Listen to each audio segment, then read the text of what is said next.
not just as the world's most efficient commodity producer, agricultural producer, but its recognised strength in value-adding food, in quality, in nutrition and safety in the food production process, and in our ability to better manage land and water-related issues. What that means, of course, is manufacturing, services and investment-based trading opportunities to meet this challenge, not just commodity-based trade opportunities. But if as a country we are to position ourselves to become the food bowl for Asia, that does also depend on how we continue to manage our water and our soil resources. It is critical that we learn to live in a more water-constrained environment, and that's what we're doing in relation to the challenge of the Murray-Darling Basin. We are aiming for a healthy working basin, a sustainable river system that supports communities, irrigators, and, importantly, the rivers themselves. If this debate, however, simply deteriorates about the amount of water that is to be returned, we will result in a conflict model.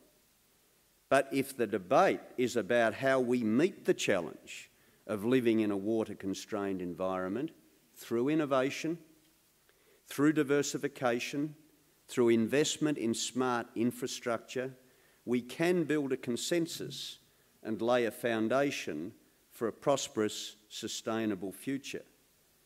Again, what this challenge does is it brings together the things that this conference is about: innovation, creativity, engaging with communities to get the result.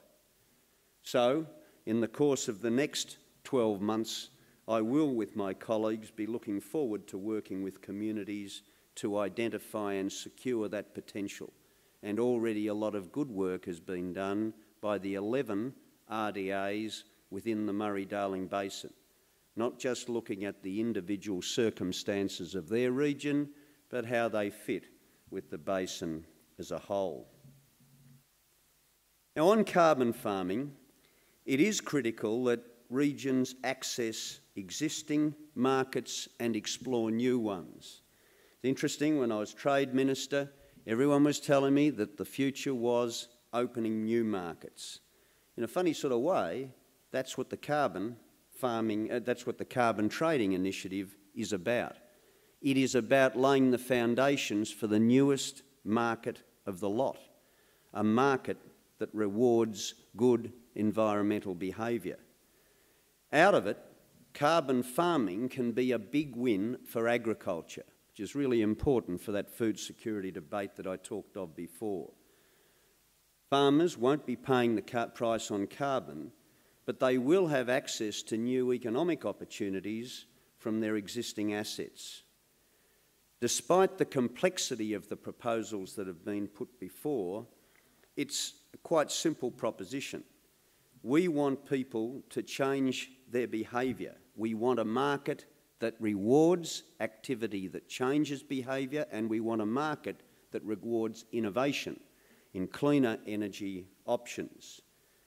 Carbon farming can be developed in a way that improves land productivity, because by enriching the soil through improved nutrient management, we reduce fertiliser costs, we lower labour costs. But the enriched soil captures more CO2, and the credits are a potential income stream to be traded in that same carbon market. And there's $1.7 billion of resources available to assist in the development of biodiversity and carbon farming practices. Australia has always been a leader in the innovation stakes in agriculture. Now, in the newest market of all, there are opportunities for a market that's potentially worth hundreds of millions of dollars to Australian farmers each year by 2020, a market that can improve productivity, a market that encourages and a market that creates the environment to trade credits, a market that drives smarter solutions, and a market that values competitiveness. It's a market that develops cleaner energy solutions. Now, there is more work to do. We've got to develop the means by which we can measure that CO2 that is drawn back into the soil, because that's the foundation upon which the trading happens. One other aspect that needs to be mentioned is the potential conflicts around land use. The debate around coal seam gas is one of those issues. But again, if we're to manage the conflict, we need to find a basis for resolution. Starting with the facts is always a good beginning, I find, in politics and life generally, but the facts need to be based on the science, and that's why we are supporting studies to establish the facts. I don't believe this is an issue that's going to be resolved in the context of saying it's agriculture versus farming. It needn't be about the conflict. It should be about how we can coexist. It's again about partnerships and innovative solutions, a balanced and measured approach that keeps the dialogue open and that looks again for the innovative solutions. So all of these three elements, better water management, better soil management, better resolution of the land conflict, do lay the foundation for a lot of opportunity in regional Australia. Not just from the perspective of the commodity alone, but how through innovation and cooperation we develop the competitiveness and the diversification of the region. Innovation through unique local capabilities enables not just efficiency and improved productivity, but value adding and a whole new set of services-related activities. Localism, again, is a vital input. We seek it, we need it. We're prepared to provide the resources, but it's that facilitation that we're looking for. In relation to clean energy, we don't expect you to do it alone. There are compensation packages in terms of households, there's industry assistance packages, there's community engagement packages.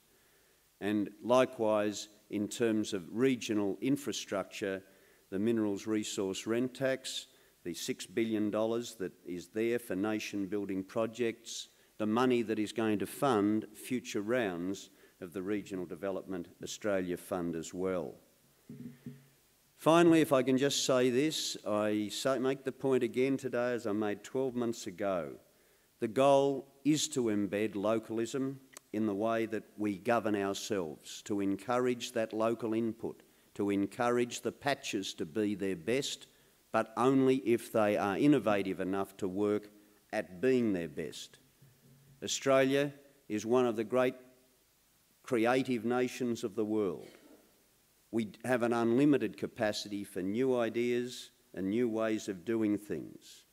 But if we're to succeed in the future, we've got to stay ahead of the curve, not just punch above our weight. We're punching at our weight and we're landing the punches.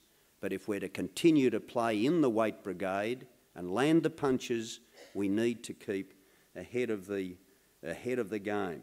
We've got to become more creative, more innovative.